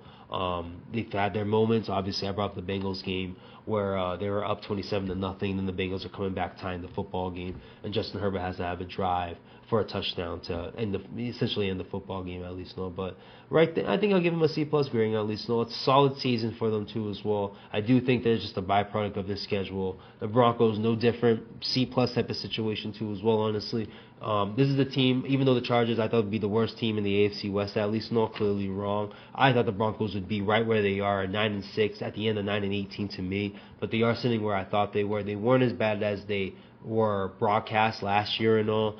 They just wanted a quarterback, as you can see, gone, by the way. Russell Wilson left, only got $1 million deal from the Pittsburgh Steelers at least and all, but still, you can just tell they wanted him gone. Their defense was always pretty damn good, honestly. It is surprising that they don't have a running game. Javonte Williams, year 2, coming off an ACL. I expected high things from him. I'm pretty sure I mentioned them in my first episode going into the season at least and all, prediction episode going into the season at least and all. Looks like it's either the scheme or him. I think it's both at least and all too as well. Probably the scheme is not for him, and then you're coming off a bad knee injury too as well, and things aren't set up for you to build up a rhythm at least and all. I can understand why Javonte Williams, even though personal favorite at least and all, understand why he's not getting any type of run with the Broncos at least and all. But I still am impressed at least and all. Patrick Surtain is probably the best cornerback in football, if not top 3 at least and all too as well. Did expect this from him too as well. I just didn't think they were as bad as they were last year. Even with the I thought Zach Wilson, I'll be fair, I thought Zach Wilson would be the quarterback at least and all that would get them to this position. I didn't think it'd be Bo Nix at least and all, but I commend him at least and all. I don't think he's on the Jaden Daniels or what C.J. Stroud did last year at least and all, but he's not bad. they put him in the right situations to succeed at least, and he takes advantage at least, So definitely got to give a C plus to the Broncos at least, Similarly to the Chargers, two teams in the AFC West at least, too as well. I think, and I would argue, two teams that the Chiefs don't want to face in the playoffs at least, because that would be the third time facing these two teams, and I think all these games have been close at least. I remember the Broncos having the block kick in their game at least. They were the one that were going to kick to win the game, and the Chiefs blocked it at least. So they've been in some close games against the Chiefs, not teams that I don't think the Chiefs want to face again in the playoffs and all. Two teams that probably know the Chiefs better than anybody else this season at least. The Bills and the Ravens can have other stories. Even the Bengals too can have stories about seeing the Chiefs in the playoffs at least and their history with them at least. But let's go to the NFC now with the teams that are in the hunt. Basically, if the season ended today, they'd be in the playoffs at least too as well. But number 7 with the Commanders at least and all. This is tough with the 10-5 record, honestly, because I've been disappointed by the way they've played in certain scenarios, but it's really all about Jayden Daniels, and Jayden Daniels was dealing with a rim injury in October, basically the whole month and all. And he played through it and all, didn't play great and all. I feel like that's when they dealt with their slide at least and all. But they have picked things up. They beat the Eagles in a very tough game at least and all, down 28-17, down 21-7 and all. Even Jalen Hurts getting hurt at least and all. They were still down that football game. Came back on a supposed top defense in the league and all too as well. I got my own shtick on Fangio and his Eagles defense at least and all. But still a pretty damn good defense. Still a pretty damn talented defense too as well. And the fact that Jayden Daniels with 5 turnovers with the full team, 2 of them being an interception by him at least and all. The fact that they were able to win that football game and all too as well. It's gonna have me grading them at B- and all. They got a 10-5 record. You know what I mean? They're basically in the driver's seat to make the playoffs at least and all too as well. It's just about how other things shake out at least and all too as well. But they're 10 wins right now. I'm only seeing, at least with the wild card teams at least, both of them have 8 wins at least. So if the Commanders win this week, they basically clinched themselves to be in this list of teams that made the playoffs at least too as well. But definitely going to give the Commanders a B- at least. I think if Jayden Daniels doesn't get hurt in the middle of the season with the rib injury, they're taking off a little bit more. The defense has been impressive to me, honestly. Big fan of Luvu when I watch him at least. Bobby Wagner, big pickup there too as well. Chin's been a dope look in my opinion too as well. They finally were able to put Marshawn Lattimore on the field. Wasn't able to finish the game. Apparently his hamstring flared up. If not, it was another hamstring. He's been dealing with the hamstring for as long as he's gotten traded over there, honestly. So, but they have the potential to get better this season still. And I don't know if they make noise in the playoffs. I think they can make noise against the Eagles in the playoffs because that will be a team that they know very well, seeing them 2 times and all. But if they see anyone else in the playoffs, I do worry about their youth in certain areas at least, their D-line at least and all too as well. I think it's just pain as an older statesman playing there too as well. Offensively, they're young receivers too as well. They played great to start the season, but I'm just seeing a whole lot more drops this on the second half at least, with the young guys at least.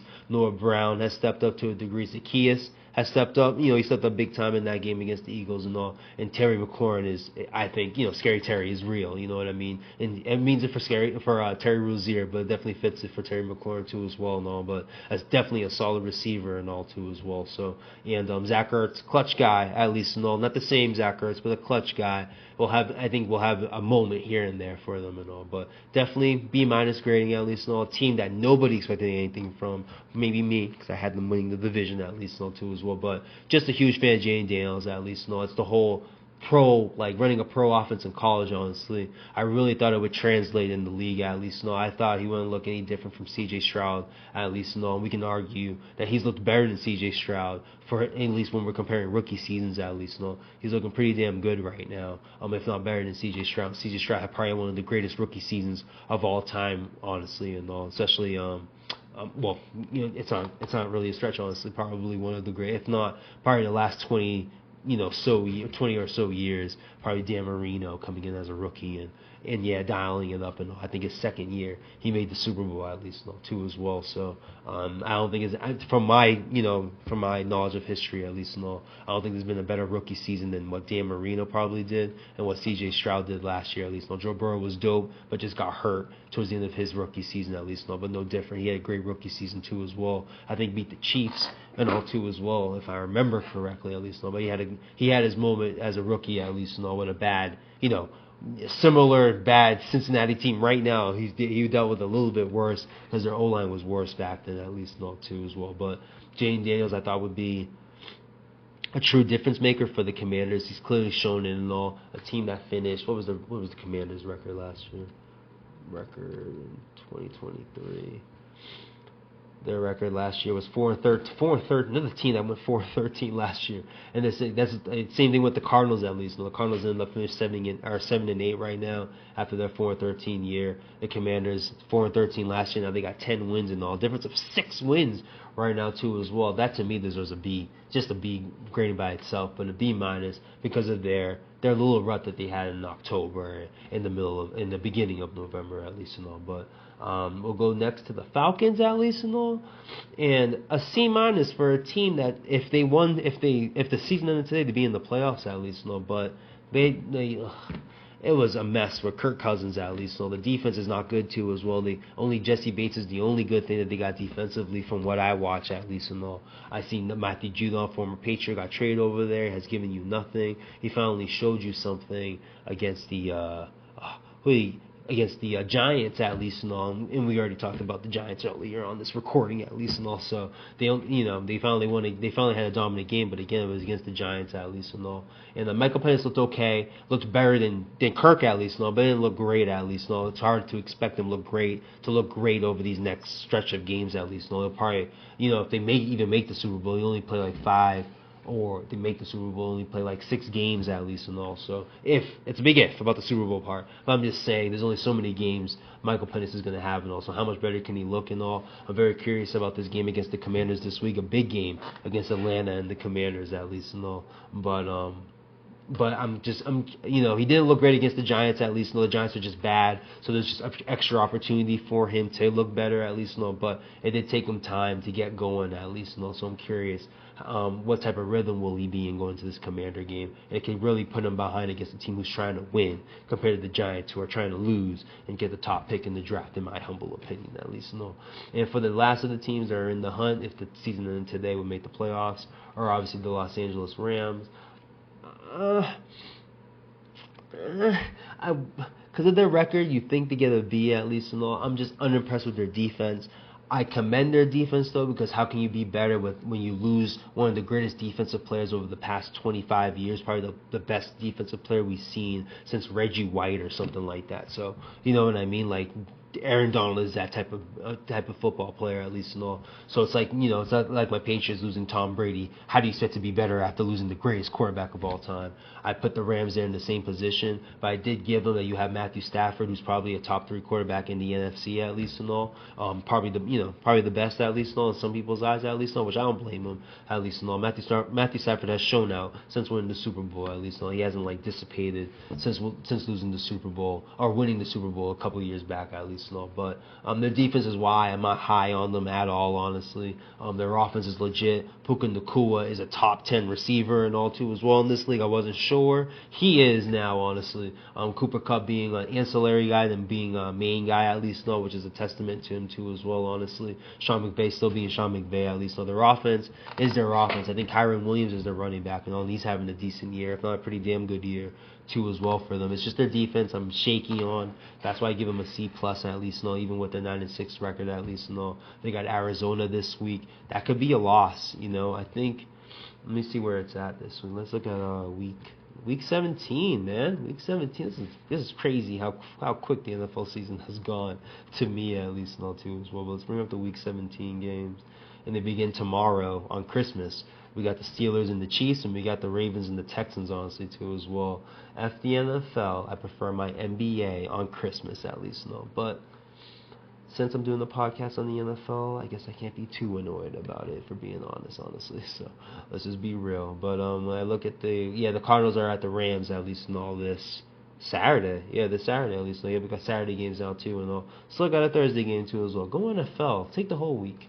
Just take the whole week. But that's why I give the Rams a C plus at least and all. Their defense is not.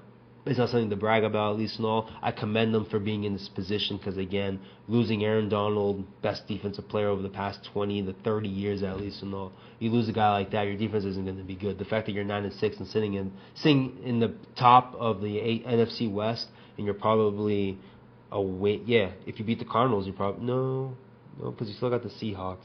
So you probably need the Seahawks to lose to the Bears, at least and all. Which, but but for the Rams to be in the position that they're in, at least and all, I do commend their defense, at least and all. I will give them a C plus, at least and all too as well. Depending how the season ends, at least and all, definitely can get a B grading and all because they're in a great position to make the playoffs and all. But now, finally, we can talk about some real football. Finally, too as well. I wanted to give respect to the whole league, at least and all. I will make time for that until we get into the playoffs, at least and all. But now we can grade the real.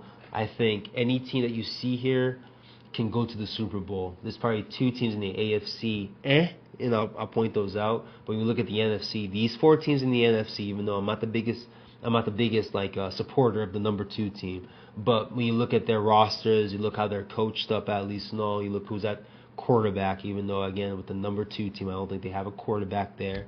They got a guy who mirrors a running back that looks like a quarterback, at least and all. But again, that's just me trolling, so I won't go so deep with that, at least and all, in the podcast. But still, if you look at the 4 teams in the NFC, at least and all, even with my hate on the Eagles, that's clearly what I'm trying to do here. But again, you look at these 4 teams, at least and all, talent-wise, coaching-wise, even, again, I'm not the biggest fan of Nick Sirianni either and Kellen Moore. But again, they got enough talent there. They've had pedigree of going to a Super Bowl 2 years ago. When you look at these 4 teams in the NFC, these are legit Super Bowl contenders. These 4 teams, if they made the Super Bowl, you wouldn't be surprised with that at all. You look at the rest of the NFC and all, none of these teams fit that. The Buccaneers with a getting hot fit that. They fit the pedigree to me, at least, because you got former champions on the team. Baker Mayfield has played well over the past couple seasons too as well. And again, the championship pedigree on the team. Mike Evans, Levante David, I think is still on the team. Antoine Winfield is still on the team too as well. Todd Bowles, coach on that team too as well, I believe, and also these have enough pedigree. Like when you look at the NFC, who can get hot like the Giants getting hot? You know what I mean? Obviously like a decade back against my Patriots, at least, But when you look at these teams, at least, they're outside of the teams that have clinched in the NFC, at least, it's the Buccaneers that fit. So let me go to the NFC first, at least, because the Lions, the Eagles, even though I'm not the biggest fan of, I'm going to reiterate that the Vikings and the Packers, all these teams deserve an A grading, at least, There's great things you can mention about them. The Packers winning games without Jordan Love, at least, Their defense was bad last year too as well. Now we're looking at a top end defense right now with the Packers shutting out the Saints, the first team to shut out a team this year's in the 2004 NFL season, at least. The Packers were the team to shut out the Saints this year in the 34-0 Monday Night Football game too as well and all. The Vikings have looked awesome. They're basically playing with their backup quarterback because, in my opinion, J.J. McCarthy would have been the starter of their football team and all too as well. They're playing with their backup quarterback, and they're sitting there. What's the record? 13-2. And if it weren't for the Lions, they'd be a top-end team in their division. Same thing with the Packers too as well and all. They're all in the same division as those Lions and all. So it's hard for me. For the Packers, at least and all, it's going to be an A. I'll give them an A minus, at least and all, because of their 4 losses are against these teams, at least.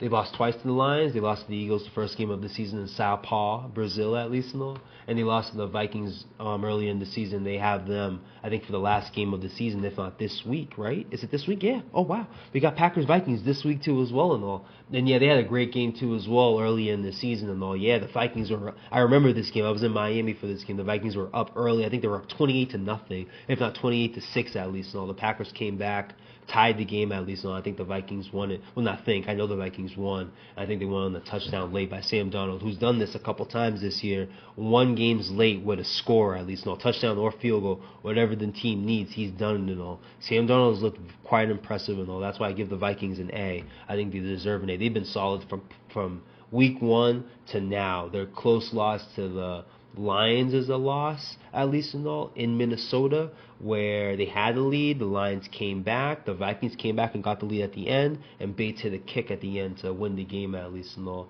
I can't remember their other loss off the top of my head right now. Let me look it up. It's been an impressive season for the Vikings. A team that I had last in the division. Like I said, the NFC North is the best division and all. And look at these teams. Look at these teams right now. I told you the NFC North was the best division though. Look at the Lions, 13-3, 13-2, I should say. Vikings 13-2, and the Packers 11-4 and all. What an impressive division and all. I thought the Vikings would be the worst team in the division, ironically, because I didn't know if they figured out the quarterback position. I'm a big fan of KOC. If you got Nick Mullins throwing 400 yards in an NFL game, you know what you're doing as a quarterback whisperer. I think KOC is that and all. Done wonders for Sam Darnold. I'm curious how things will look with JJ McCarthy too as well and all. If Sam Darnold doesn't come back and all next season, I do expect JJ McCarthy to be their starter next year. If Sam Darnold to grab a bag somewhere, I think a place like Tennessee at least and all, but thoroughly impressed with them. I think they get a straight A. I think they've been awesome this year. Let me look at the other loss too as well. There was another. I just can't remember their other loss off the top of my head. Can't remember it. I know they lost to the Packers to start the season. Where's their other loss? They've had that good of a year. I can't remember their loss. The Lions. Who else did they lose to? Wow, I can't find their other loss. Oh, they lost to the Rams on Thursday night. Yeah. I'm trying to find the score. There it is, 30-20. Yeah, they lost that game to the Rams on the Thursday night game at least and all too as well. Apparently the Rams own the Vikings at least and all too as well throughout their history, or a recent history at least and all. But those are their two losses at least and all, so that's why I give them an A.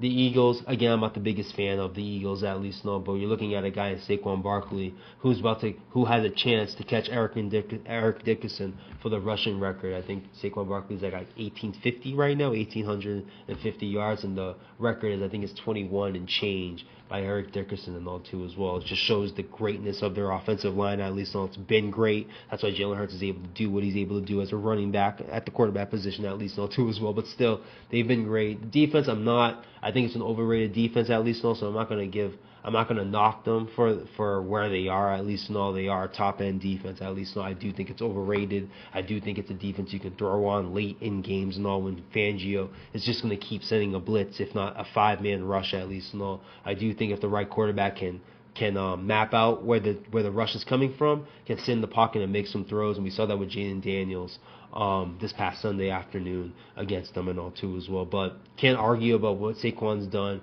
Can't argue what the O-line's done for him at least and all too as well. You can't argue with the record at 12-3 at least and all. By far the best team in the NFC East too as well. Honestly, they clearly figured out whatever was wrong towards the end of the season and all. I'm still suspect on how they finished this season at least and all, but still they're still in a great position to win the division at least and all. One win and they win the division at least and all too as well. So I give them an A- at least and all, because I'm not impressed with their defense and all. I'm not impressed with their passing attack at least and all too as well. It's hard to ignore Saquon Barkley and that offensive line and what they've done for that team at least and all to be in this position. So they get an A- for me. I put them right there with the Packers and all. And then the Lions at least and all. And this is my new favorite team right now. I'll be fair. The way we started this podcast was about the Patriots at least. This is the true team at least. I'll always be a Boston fan at least. But it's hard to ignore what the Lions have been building over the past couple of years and all. I do think they're the best team in football at least too as well. Even with their injuries defensively and all. And people want to knock them for those injuries at least, but they played through it too as well and all. You have the potential of Anzalone coming back, a linebacker for them for the playoffs. Derek Barnes potentially coming back too as well. Alamuau, I can't get this name right. Let me look it up real quick. Let me get the Lions injury report real quick, because this name is important to me. Because there's a point I wanted to bring up about it. So let me see if I can find his name. I just need to see it to pronounce it, so please bear with me. It doesn't come off the tongue right, so I gotta get the name in front of me and all. Let's see if it comes up. Milifanu. I think he's a safety for them. I think it's huge if they can get Milifanu back with their injuries. And Milifanu can come back and play the safety. You can put Brian Branch back at cornerback, which he was playing last year as a rookie and all. He played so well there. They put him at safety this year too as well, where you can argue he's been playing like a defensive player of the year at that position at least. If we're looking at the best safeties of the year this year, I think Brian Branch is top 3 there at least. But if you can have Milifanu back, You could put Brian Branch back there at the cornerback position, even though you lost Carlton Davis and Mosley, I believe both for the season. You still have Terry Arnold, the young cat over there. You still have Joseph there too as well. You add Barnes there, you'll be all right. I believe no. I'm sorry, Joseph is the one that got hurt. Mosley is in there with Arnold, and you put Brian Branch in there too. You got some young guys there too as well, honestly. And you're not so bad off than you were, because I still think that group is better than the group that you had last year in Sutton and CJ.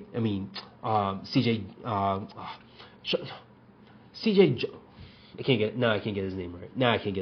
C.J. Gardner-Johnson. There we go. Right, can't even get that right and all. But you're in a better position with Arnold, Branch, and Mosley than what you were last year with Sun and Johnson. And there was another cornerback there sleeping there too as well. But probably was Mosley or something like that. Mosley or Joseph, one of the guys that are on the team right now and all. But definitely, I think the Lions deserve an A+.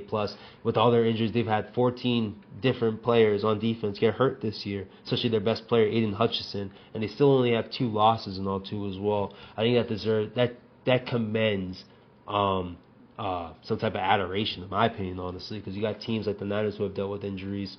They're down and out. The Cowboys dealt with injuries. I mean, let me not do it to the Cowboys because they lost their quarterback and all too as well. So, but let's just focus on the Niners at least, who dealt with injuries, still have their quarterback at least and all. Lost their weapons at least, Christian McCaffrey and Brandon Ayuk and all. The Lions still have at least Amon-Ra St. Brown, Jameson Williams, and Jahmyr Gibbs. Montgomery was still healthy throughout the season until he got hurt a couple weeks back, and he can be back before the playoffs too as well. And also, again, when I bring up Anzalone, Milifanu, Derek Barnes, Aiden Hutchinson possibly if they can make the Super Bowl at least all too as well. You still have guys that have a chance of coming back. Their defense right now is better than what the defense they had going into the playoffs last year and all. If they can have a semblance of those 4 names come back, the Anzalones, Derek Barnes, and the Aiden Hutchinsons at least and all, and the Milifanus, who I believe is back now too anyway, so that's just one guy down. They need those 3 guys back. Bring Montgomery back into their offense at least, which shown they can still do their things offensively, and now even with Montgomery and out against the Bears at least, so definitely the only team I'm going to give an A+ grading and all.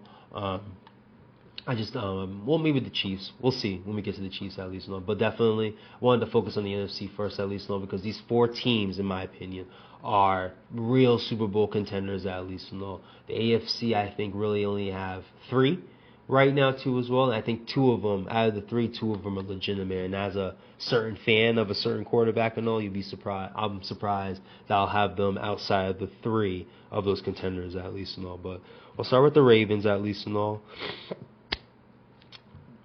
This nasal thing, this coughing thing, I'm telling you, I'm so ready for it to be over at least and all, but we're almost there at least and all with the last 5 teams that are in the playoffs at least and all. Seeding still figuring it out, even though it kind of looks like the seeding is not going to change. At least like this 1 through 5 is basically going to be your seeding going into the playoffs. We're still just trying to figure out 6 and 7 and all. So the Ravens at 5. I would have graded them roughly before I found out that their DC is a first-year guy, and I can argue that the defense is beginning to look better because their defense looked like shit. I'm sorry, but they looked like shit in the beginning of the season at least, losing to the Raiders at least and all, giving up those points to the Bengals when I brought up the points that the Bengals have scored in games and still lost at least and all. The Ravens defense has not looked great at least and all too as well. I feel like a Commanders team I'm high on at least and all. The Ravens should have dominated that game too as well, honestly, and it was a 23-30 game at the end of it and all too as well. So I was really worried about their defense, but I've come to find out that their DC is a first-year guy.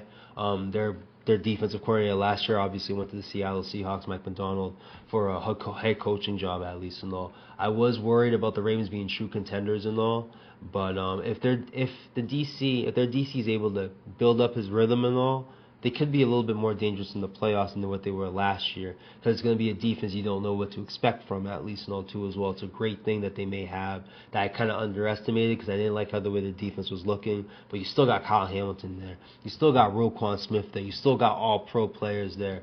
If you can scheme up something dope, the Ravens their history is defense at least and all, and I wouldn't expect the defense to turn it up a little bit more once the playoffs comes to as well and all. So out of the 3 real contenders at least, and 2 of them are real to me.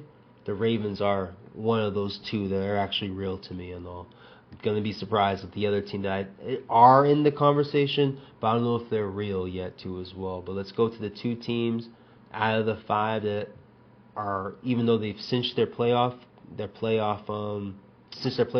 seed at least and all, they've clinched the playoffs. There we go. Basically clinched themselves in the playoffs. I don't expect long playoff runs for them. The Houston Texans, who I had in the Super Bowl facing the Lions this year at least and all, injuries are looking like it's going to stop them. Even though their offensive line hasn't played well, I always argued that's the type of team that has enough that even with a bad O-line can still make some run in the playoffs at least and all. They have lost Tank Dell now. They have lost Stephon Diggs even earlier in the season at least and all. In order for them to negate their bad O-line, they needed the weapons to be outside at least and all. They don't have them anymore. Dalton Schultz is a good tight end too as well, but I don't know if he's that much of a difference maker where you can split him out with your receivers and he can make a difference. I don't know if he's that good at least and all. So that's where I'm going to have to jump off the Houston Texans bandwagon. Is the Tank Dell injury that has me off of it. I love the Joe Mixon pickup. I love the Danielle Hunter pickup. I love the Shahir pickup, even though he had that bad. I don't think it was a bad hit on Trevor Lawrence. I think it was more on Trevor Lawrence, but the way he acted, the lack of contrition, at least, I understand why he got suspended, at least, too, as well. But I like these pickups, They got a dope backfield, honestly, too, as well, with Stingley there. There's another name I'm sleeping there, too, as well, honestly. But the Texans got themselves a defense, honestly, too, as well. So that's why, again, that kind of negated their bad old line and all. But if they don't have the weapons outside, they're going to be sitting in the same position they were facing the Ravens in the playoffs, at least, unable to get any rhythm offensively, at least. C.J. Stroud, unfortunately, has regressed this year, too, as well, because he doesn't have the weapons consistently this year. Nico Collins was out. Their best receiver was out for a considerable time this year. Tank Dell has been their most consistent guy until he got hurt. Stephon Diggs got hurt in the middle of the season too as well and all. It's just their weapons have not been consistent, unfortunately, too as well. Just playing together this year too as well. If all 3 was playing similarly and their O-line was bad and they still had Joe Mixon, I think they would have been all right. It's no different from the Cincinnati Bengals with Joe Burrow and how they made their runs at least and all. But excuse me again. Almost there. That's why I really haven't had an episode and all too, is where I really just got sick for like a couple weeks and all. But again, though, I am worried about them not having their weapons. Their O-line isn't great. Their O-line hasn't played better and all through the season. Their defense has been awesome. I'll definitely give the Texans defense that. It could hold them in some type of football games like it did last year at least and all. And it's got more talent, so maybe they can force turnovers and all. But it's hard for me to really look at them right now with the lack of weapons just because of injury at least and all. For them to really make some noise and make a long playoff run in the playoffs this year, at least and all too as well. I hope I'm wrong so I can be right about my Super Bowl pick at least and all, but I'm really not optimistic of how they can make a long run in the playoffs. And if the seeding sticks today, they got the Ravens first, and we're going to see tonight or tomorrow night how they're really going to look against a team like the Ravens and all too as well. Can they really keep up with a team like the Ravens? They had trouble against the Chiefs this past Saturday, at least. They got the Ravens, a real Super Bowl contender in my eyes, at least. Can they keep up with their lack of weapons and their O-line being inconsistent, at least, too, as well. So, but I've really avoided a grade there, at least, too, as well. I definitely give them a B minus, too, as well, because I feel like they've been dealing with adversity, at least, and they've been able to overcome, just by winning the division, at least, So I'll definitely give them a B minus, but I'm not high on them moving forward, at least, Number 3 with the Pittsburgh Steelers. Thought this would be one of the worst years for Mike Tomlin, at least and all. I thought he would be on his way out too as well, maybe coaching college football just like Bill Belichick and all too as well. But completely surprising how they pulled off a 10-5 season. The way I was seeing Arthur Smith in Atlanta, at least, and all the fact that he's able to scheme up these things for Russell Wilson and Justin Fields, honestly, too, as well and all. I don't like their prospects moving forward and all. George Pickens' his hamstring injury is really throwing me some caution and all, but it's showing how one-dimensional they are, too, as well, offensively. If they can't run the ball effectively, they really can't do much error-wise, honestly, because they do rely on the play action, in my opinion, and Russell Wilson's deep ball ability, at least. They have no type of intermediate game right now. That's why they're struggling without Pickens right now, too, as well, because he is their true deep threat. He is their true number one. He is that guy for them, at least. Some argue if he's really a true number one, but for that team, he is that type of guy, at least. So definitely give him a solid B, at least. They've had a solid season. They have a chance to win the division, at least, too, as well. They got the Chiefs tomorrow night on Christmas, or tomorrow afternoon on Christmas. So we'll see how they look at least and all. But definitely a solid B. Didn't expect much from them this year. I thought they'd be a 4-12, like a 4-14 type of type of season at least and all. And 4-13 I should say, because of the 17 games, 18 weeks at least and all. But definitely surprised where they are. Again, this is a team I don't expect a long playoff run from, but am impressed that they're sitting there as a 3 seed. The defense just isn't real to me, at least and all. And again, I just think they're one-dimensional offensively, at least and all. They have a guy in T.J. Watt that can wreck a game, at least and all. But I'm not excited for their prospects long-term wise in the playoffs, at least and all. So that's why I give them a solid B, though, because I am impressed in where they're sitting in the AFC, at least and all.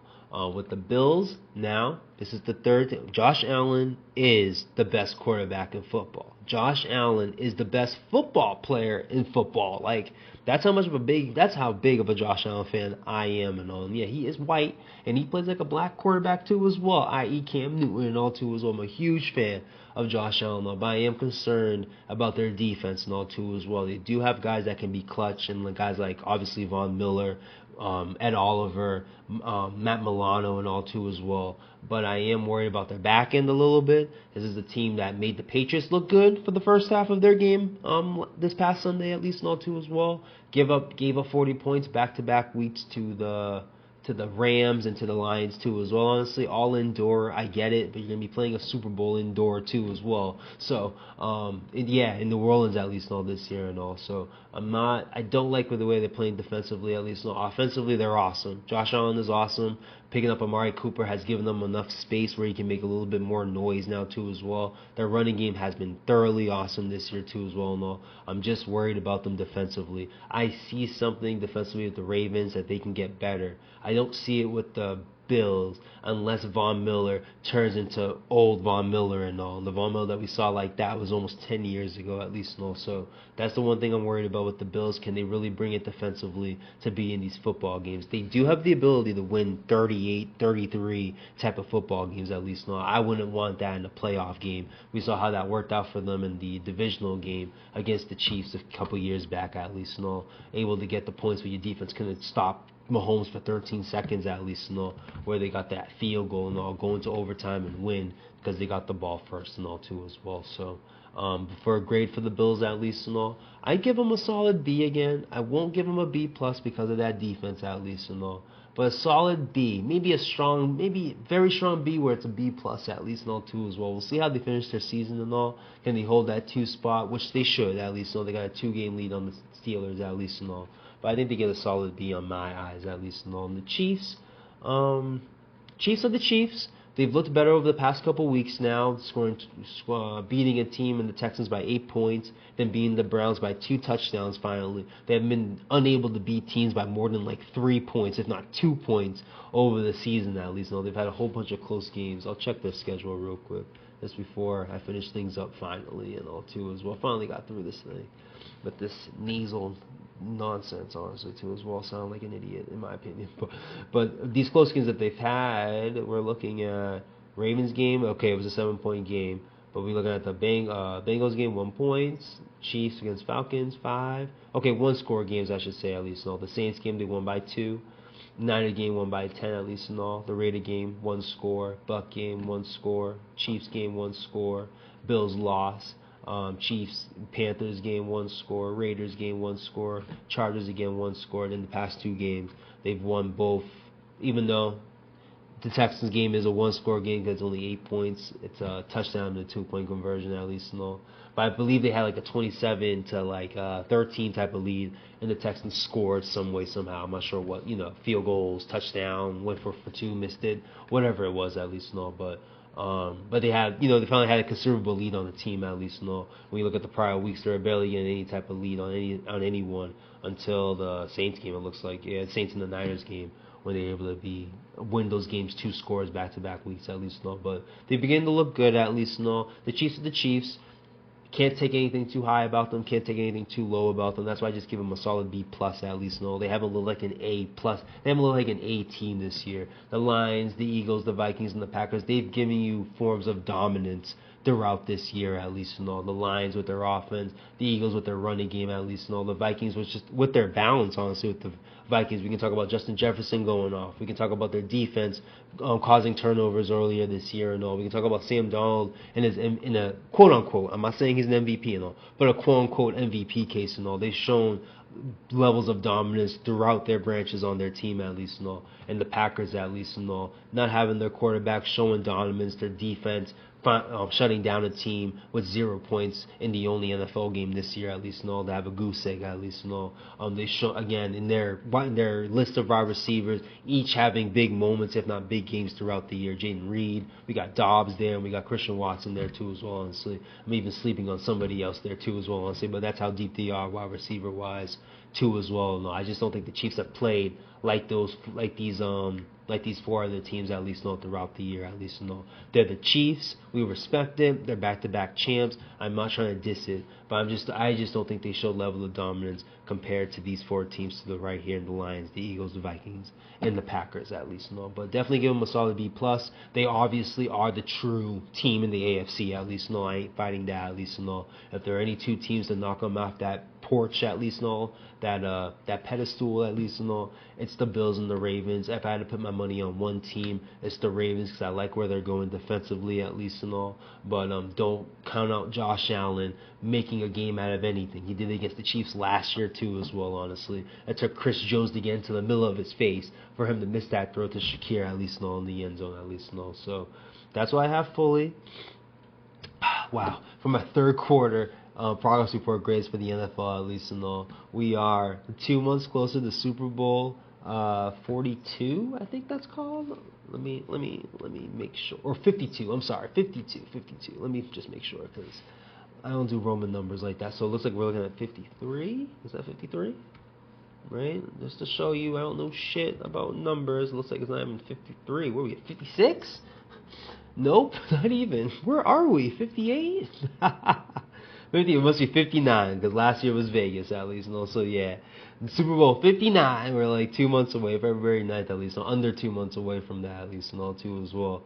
My pick is alive, at least, with the Lions and the Texans and all. I don't believe it sticks, at least, too, as well. I do believe it could be the Chiefs, the Bills, or the Ravens versus the Lions, and I still stick with the Lions to go to the Super Bowl. If there's another team I'm nervous, if there's teams I'm worried about them getting in the way, it ain't the Eagles. As you can see, I don't care about the Eagles, at least, but the Vikings and the Packers, if they face the Lions in the playoffs, that would be the third time the Lions will be facing that team, at least, and that does make me a little bit nervous. A third matchup isn't good for either team, at least, so it's like a game 7, you know what I mean, and it can go either way and all, because the teams know each other so well, at least, they've seen everything in the kitchen sink, at least, they've seen everything but the kitchen sink, I should say, at least, so there's not much you can throw at them, at least, so that would be my worry as a Lions backer, at least and all, because I can't say I'm a true fan, at least, but as a backer, at least and all, I would be concerned about them facing the Vikings and the Packers in the playoffs. There's a good chance of them facing the Packers one round and the Vikings the next round against the Super Bowl, and that could be a tough road, honestly, for the Lions, at least, and as a favorite, as a fan favorite, at least, but again, under a month to the Super Bowl, to Super Bowl 59, at least, I can't believe next year Super Bowl 60. That's kind of crazy, in New Orleans and all too as well. So definitely excited about that. Definitely appreciate you guys joining into the podcast. Let me get rid of this and now. Have the cover art out, and just to remind you guys can find this on any type of your podcast platforms, wherever you guys listen to, Apple, Spotify, Amazon Music. You can find this next episode on there, and future episodes too as well. Follow us on Instagram too as well, YouTube, TikTok. Or follow me on TikTok and all that, and I'll leave the links on this podcast description. And obviously you can check on the website, LikeEagleLLC.com, to find where I'm at on social media and things of that nature too as well. And also, definitely appreciate you guys listening. Definitely love the fact that I got a video to my podcast episodes. I promise I'm going to sound so much better on the next episode and all. I do got to catch up on the NBA right now, but it wouldn't be surprising if I just focus on the NFL for the time being, at least. We'll see how I'm feeling, at least, and all too. So I just gotta clear this unnecessary stuff up in my nose and all that. If y'all have a cold before, I'm pretty sure you guys understand what I'm dealing with. At least the cough is gone. At least and all, I'm able to get through speaking, at least and all too as well. So again, I appreciate you guys listening, at least and all. Again, we have transitioned to video. So in the future, if you guys want to go on Twitch to listen to me live, at least and all, you can obviously do that too as well. Even provide those links, at least and all. But you can definitely catch me on YouTube periodically, at least and all. We got to figure out a schedule to go once a week, twice a week. Got to get back on that ish, at least and all too as well. But definitely excited to be back talking to you guys. Definitely be back soon to see how the NFL season ended and all. And definitely, make our picks and see who goes to the Super Bowl 59 in New Orleans at the Caesars Superdome and all too as well. So thanks again for listening. We'll definitely be talking soon.